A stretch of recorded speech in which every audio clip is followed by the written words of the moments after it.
파트라슈 출애굽기 18번째 배달하러 왔습니다. 왈왈! 제가 이거 하기 전에 녹화를 이제 첫 번째 이제 조금 하고 이제 두 번째 녹화를 하거든요. 근데 제 머리가 좀 개 같네요. 여기 머리에 좀 구불구불한 형태 하면 좀 길이가 이런 귀 요런 개 있잖아요. 그런 개 같은 것 같아요. 파트라슈는 무슨 종이죠? 출애굽기 33장 14절에서 23절. 저렇게 금송아지 사건이 있었었죠. 앞에 모세가 40일 동안 시내산에 올라가서 하나님께 십계명을 받고 있는데 그동안 백성들이 그만 견디지 못하고 금송아지를 만들잖아요. 그런 이제 금송아지 사건으로 인해서 하나님께서는 이스라엘 백성들과 함께하지 않으시겠다고 말씀을 하세요. 그런데 이제 모세가 하나님께 되게 끈질기게 중보기도를 해요. 이 백성들 버리지 말아달라고. 그래서 하나님께 기도응답을 받습니다. 언약에 근거한 모세의 중보기도는 하나님의 회복과 응답이 있기까지 끈기와 인내로 계속되었습니다. 출애굽기 33장 23절. 내 등을 볼 것이요. 이제 모세가 하나님의 얼굴을 구해요. 내가 봤으면 좋겠다. 이런 식으로 얼굴을 구하니까 하나님께서 그럼 모세 앞에 지나갈 건데 너는 내 등을 볼 것이다 라고 말씀을 하세요. 얼굴과는 달리 등은 단순히 하나님의 영광이 투영된 부분입니다. 이처럼 하나님께서 모세에게 당신의 영광스러운 실체 일부만을 보여주신 것은 모세가 하나님과 아무리 대면하였다가 한데 이제 모세도 죄인 중에 한 명일 뿐이라는 거예요. 출애굽기 34장 1절에서 28절. 이스라엘의 가증한 우상 숭배로 인해서 파기된 하나님의 언약이 모세의 목숨을 건 중보기도로 말미암아 다시 회복이 됩니다. 출애굽기 34장 1절. 하나님께서 모세에게 돌판 두를 깎아서 만들라고 하십니다. 이제 앞서서 십계명을 받았을 때는 하나님께서 손수 돌판까지 마련해서 주셨어요. 그런데 이제 이번에는 하나님께서 모세에게 돌판을 네가 좀 만들어라 이렇게 말씀을 하시는 거예요. 그 앞서서 그 돌판은 모세가 깨뜨렸기 때문에 없어진 거죠. 그래서 이제 그렇기 때문에 하나님께서 모세에게 그 책임을 물으시는 거예요. 모세가 정말 고생스러웠겠어요. 뭐 이전에 한번 돌은 다듬어 본 적이 있는지 좀 궁금하네요. 출애굽기 34장 7절. 그러나 벌을 면제하지는 아니하고 하나님께서는 죄를 용서해 주시되 그 벌을 면제하지는 않으신다는 뜻이에요. 우리는 가끔 회개하면 용서받는다 이것을 오해해서 그냥 회개하면 무조건 다 용서받는다 이렇게 여기기도 하죠. 그렇지만 우리는 그 죄의 대가는 치러야 돼요. 아버지의 악행을 자손 3, 4대까지 보응하신다는 이제 말씀도 있죠. 이 본문에. 그것은 부모의 죄의 결과가 그 죄의 영향력이 후손의 3, 4대까지 미친다는 말이지 하나님께서 그 후손에게까지 그 죄책을 찾는다는 말씀은 아니에요. 이기심하고 탐욕 같은 죄는 다음 세대에도 부정적인 영향을 끼칠 수가 있죠. 죄의 끔찍한 결과는 가족 구성원 개인에게만 국한되지가 않습니다. 그렇기 때문에 우리는 죄를 가볍게 다루지 않도록 주의하고 회개하여 죄에서 돌이켜야 합니다. 출애굽기 34장 15절. 가나안 땅에 들어갔을 때 그 땅 주민들하고 언약을 맺지 말라고 하십니다. 이스라엘은 하나님과 언약을 맺은 하나님의 백성들이죠. 그러므로 이스라엘이 가나안 족속들과 언약을 맺는다는 것은 하나님을 알지 못하는 사악한 자들과 동맹하는 것이 됩니다. 이스라엘은 하나님에 대하여 책임과 의무를 지고 있죠. 그런데 만약 이방인하고 언약을 맺게 되면 우상을 숭배하는 자들과 이중으로 계약을 맺게 되는 거예요. 게다가 그들의 삶은 하나님께서 원하시는 삶과 되게 전면적으로 배치가 되죠. 지금도 이 이중 계약은 지금도 있는 사기 수법이죠. 이렇게 집주인이 두 사람하고 계약을 맺는 거, 이 사람하고만 이 집에 대한 계약을 맺는 척하고 저 사람과도 이 집에 대해서 계약을 맺는 척하죠. 이 사람하고만. 그래서 내가 막상 집에 들어갔는데 이미 다른 세입자가 있는 거예요. 근데 그 사람도 정당한 권리를 가지고 있고 나도 이제 그 집에 대해서 정당한 권리를 가지고 있는 거예요. 옛날에 이걸 소재로 한 드라마도 있었던 것 같은데 근데 드라마에서 이제 둘이 사랑을 하지만 현실에서는 둘이 싸우죠. 그리고 이제 이스라엘 백성들이 이방인하고 동맹을 맺게 되면 자연스럽게 그들의 풍습을 받아들이게 되죠. 사람이 나쁜 거는 되게 빨리 배우잖아요. 게다가 이제 그들은 즉 그러니까 가나안 땅에 살고 있던 자들은 모든 신을 음란히 섬긴다고 하십니다. 이 음란히 섬긴다는 말은 가나안 족속들의 이 제존 의식이 되게 좀 성적으로 문란했어요. 고대의 그런 거 보면 그렇잖아요. 그 그걸 뭐라 그러지? 그 제존에 있는 여자들이 합법적인 매춘부인 경우가 많았잖아요. 이 가나안 땅에 있는 민족들도 그런 거예요. 그렇기 때문에 하나님께서는 더더욱 가나안 백성들과 언약을 맺지 말라고 하신 거예요. 출애굽기 34장 29절에서 35절. 본문은 하나님의 크신 은혜로 언약을 이제 다시 체결한 모세가 하나님께서 친히 기록하여 주신 이제 계명의 두 돌판을 가지고 하산한 후에 이스라엘 백성들에게 하나님의 언약을 이렇게 재선포하는 장면입니다. 그런데 이스라엘 백성들은 십계명 두 돌판을 가지고 이렇게 하산하는 모세 얼굴에 이렇게 광채가 나는 거예요. 그래서 그를 가까이 하기를 되게 두려워했어요. 이 히브리어로 광채라는 것은 이제 뿔을 가리키기도 해요. 빛 같은 걸 가리키기도 하지만 이제 뿔을 가리키기도 한단 말이에요. 근데 여기가 오해가 생겨가지고 제롬이라는 사람이 불같아 여기라고 성경을 번역을 했는데 이 광채를 뿔이라고 번역을 한 거예요. 근데 이게 일이 근데 일파만파 커진 거예요. 미켈란젤로 같은 미술계의 거장이 뿔이구나. 성경 뿔이 불같아 여기 보고 모세 얼굴에 뿔이 생겼구나. 그래서 모세를 조각할 때 이렇게 머리에 뿔을 단 거예요. 저도 이제 이 조각을 봤거든요. 사실 모세가 아닌 줄 알았어요. 왜냐면 뿔이 있으니까 무슨 뭐 고대 그리스나 뭐 그런 신을 표현한 건 줄 알았는데 모세입니다. 한 사람의 잘못된 번역이 이렇게 좀 일파만파 큰 영향을 미치죠. 출애굽기 34장 33절. 모세가 하나님의 영광에 접하게 되므로 자신도 이렇게 거룩함을 입어 얼굴에서 광채가 나자 수건으로 자기 얼굴을 덮습니다. 이는 반사적 영광일 뿐이죠. 하나님을 이제 봄으로 말미암아서 자신 얼굴에 빛이 나는 거는 하나님으로부터 온 영광이잖아요. 피천득의 인연이라는 수필에도 이 반사적 영광이라는 글이 나옵니다. 이 반사적 영광은 남의 광영을 힘입어 영광을 맛보는 것이라고 합니다. 그러면서 1945년 크리스마스 이브에 프로스트, 미국의 시인 로버트 프로스트 얘기를 하면서 이 사람하고 이제 크리스마스 이브를 보내고 헤어질 때 그 로버트 프로스트가 그러니까 피천득을 껴안았다는 얘기를 이제 책에 써놨어요. 이스라엘이 광채나는 모세의 얼굴로 말미암아 모세를 섬기려는 유혹에 사로잡힘으로 다시금 하나님께 범죄하는 잘못에 빠질까 염려하였기 때문에 이제 모세는 자기 얼굴에 수건을 덮은 거예요. 출애굽기 35장 3절. 안식일에는 집에 불도 피우지 말라고 하십니다. 지금이야 이렇게 가스레인지 스위치 한번 딱 돌리면 이렇게 불이 이렇게 피어오르잖아요. 그런데 옛날에는 이 불 피우는 게 굉장히 고된 노역이었어요. 우리도 뭐에서 봤지? 뭐에서 봤는지 모르겠네.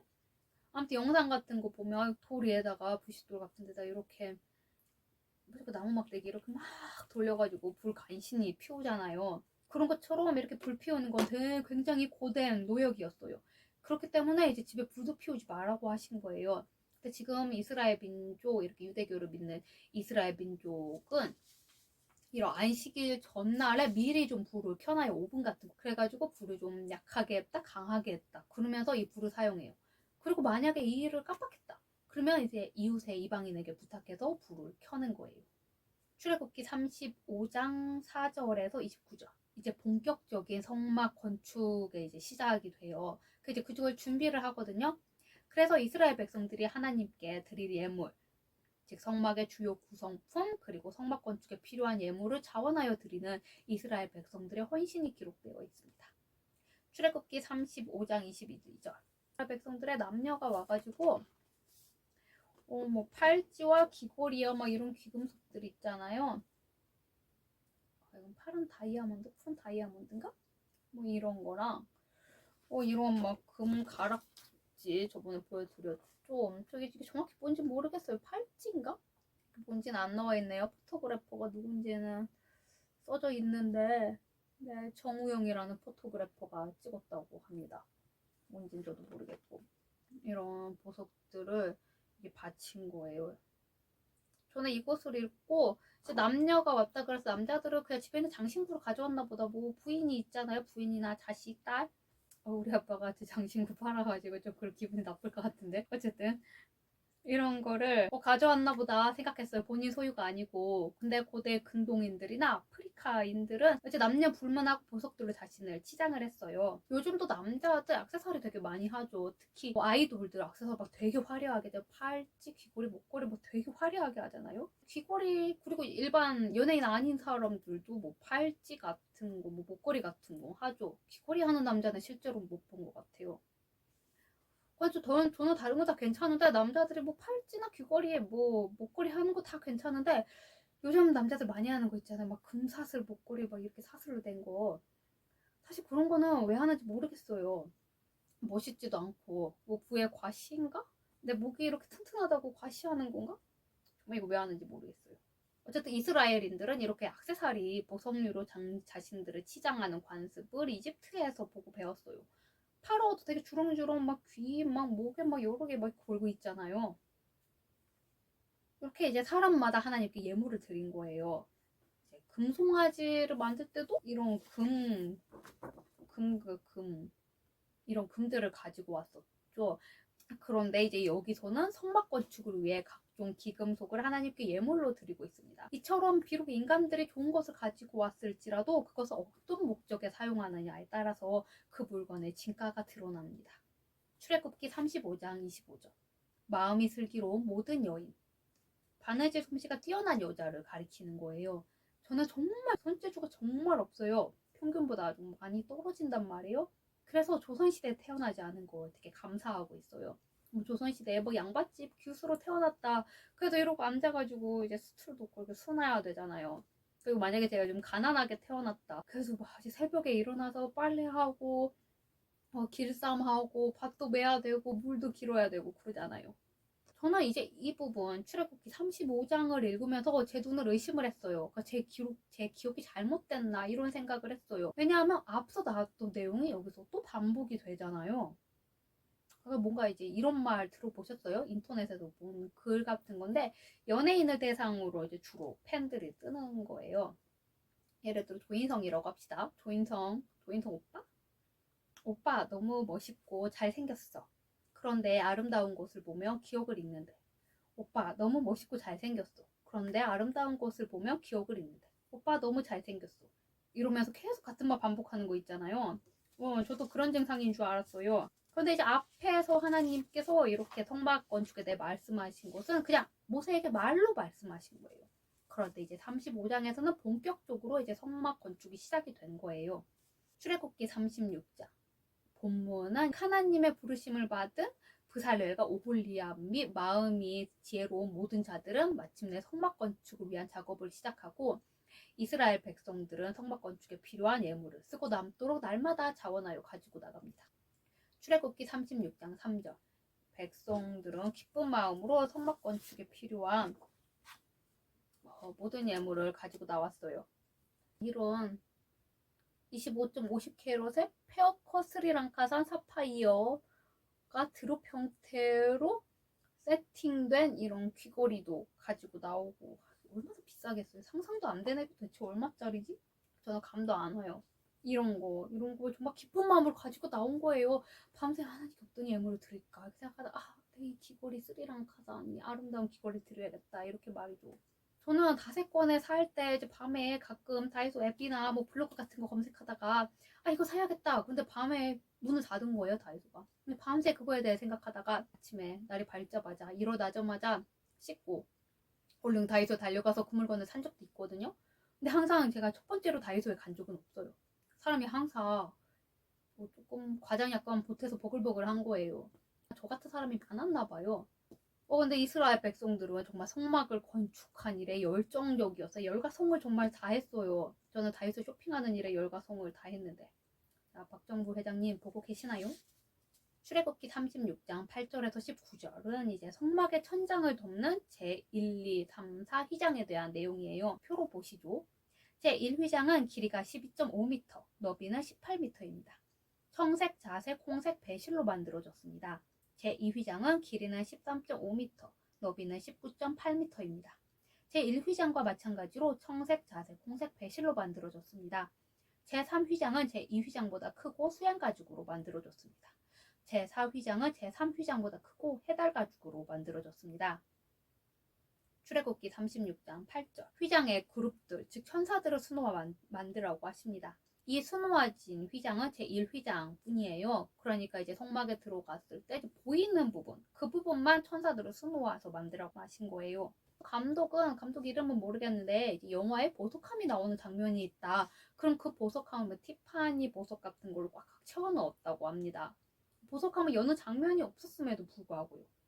이 모세 시대에는 실을 잡고 옷감을 짜는데 많은 시간이 걸렸어요. 그렇기 때문에 옷을 두세 벌 이상 소유하고 있는 것은 부의 상징이었어요. 저도 정말 부자네요. 그렇기 때문에 성막에 필요한 천을 만드는 데 들어간 노력은 정말 우리의 상상을 현대인으로서는 좀 상상하기 힘든 일이었어요.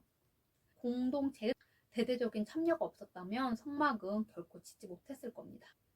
출애굽기 37장 1절에서 9절 본문은 성막의 기물 중 가장 핵심적인 성물이요 언약의 상징이 법궤, 즉 언약궤를 주어진 식양에 따라 제작하는 내용입니다. 이 법궤는 속죄소와 두 천사 그리고 법궤를 이렇게 메고 이동할 수 있는 채로 구성이 되어 있어요. 본문은 이 중에서도 속죄소를 만드는 장면에 정말 많은 부분을 할애를 하고 있어요. 이것은 속죄소가 막 만들기 복잡하고 막 정교해서 하나님께서 하도 세세하게 말씀하시느라 많이 차지하고 있는 것이 아니라 이 법궤에서 속죄소가 차지하고 있는 의미가 크기 때문이에요. 즉 속죄소를 하나님의 임재의 장소였을 뿐만 아니라 대속죄일에 속죄의 피를 뿌리는 장소였기 때문이에요. 출애굽기 37장 1절에서 5절 법궤의 제작에 관해 언급하고 있는 부분입니다. 법궤는 성경에서 언약궤, 증거궤, 여호와의 궤, 하나님의 궤, 주의 권능의 궤 등으로 불렸어요. 정말 별명이 참 많죠. 법궤 속에는 십계명 돌판과 아론의 그 쌍난 지팡이 그리고 만나를 담은 항아리가 보관돼 있었어요. 이 법궤를 이스라엘 광야 40년 동안 하나님의 임재와 도우심의 상징으로 여겨서 굉장히 신성시했어요. 그래서 법궤는 항상 지성소에 보관되어 있었습니다. 그런데 이제 유다 왕국의 멸망 이후 법궤의 존재 여부에 대해서는 더 이상 알려지지 않고 있습니다.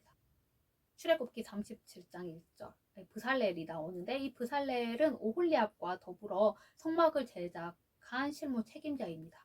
그는 성막 제작에서 가장 중요한 법궤를 만든 사람으로 당대 최고의 장인이었어요.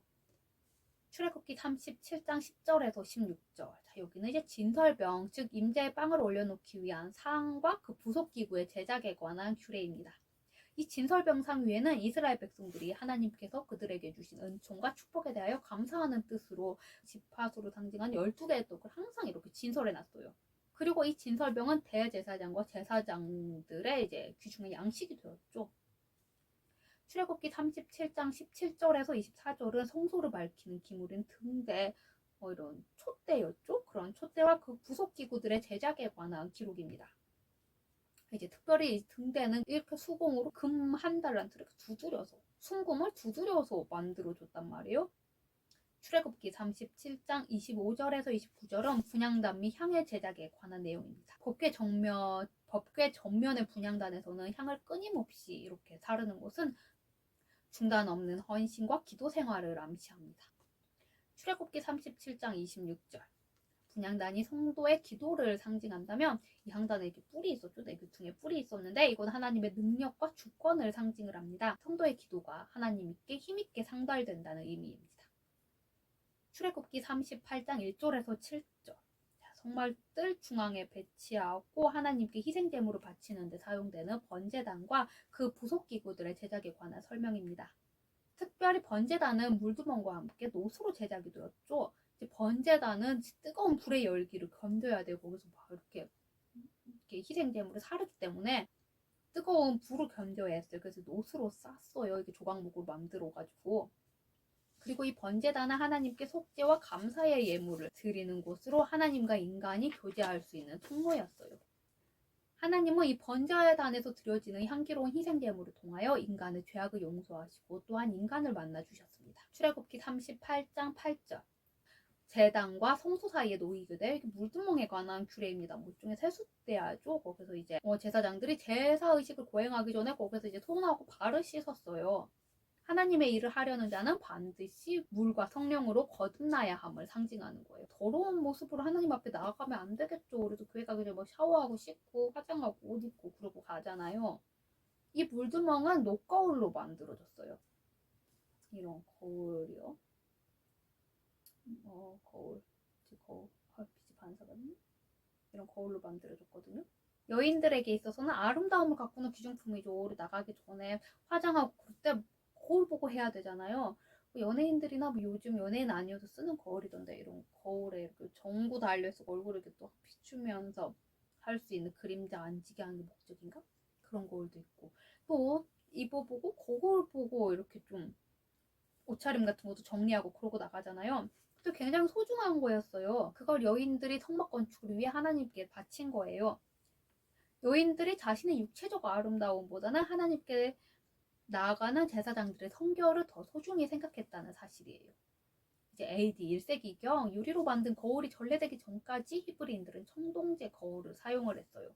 따라서 성막의 물두멍도 이제 회막문에서 수정되는 여인들의 뭐 청동제 거울, 뭐 녹거울 그런 걸로 만들어진 거예요. 이 청동제 거울은 이제 이집트나 팔레스타인 모두에서 발굴이 되었어요. 거울의 몸체는 이렇게 둥글고 잘 이렇게 연마되어서 반사되게 만들었어요. 얼굴이 반사돼서 비치는 거죠. 그리고 뭐 상아 같은 걸로 만든 이거 손잡이가 달려 있었어요. 근데 이렇게 보겠죠?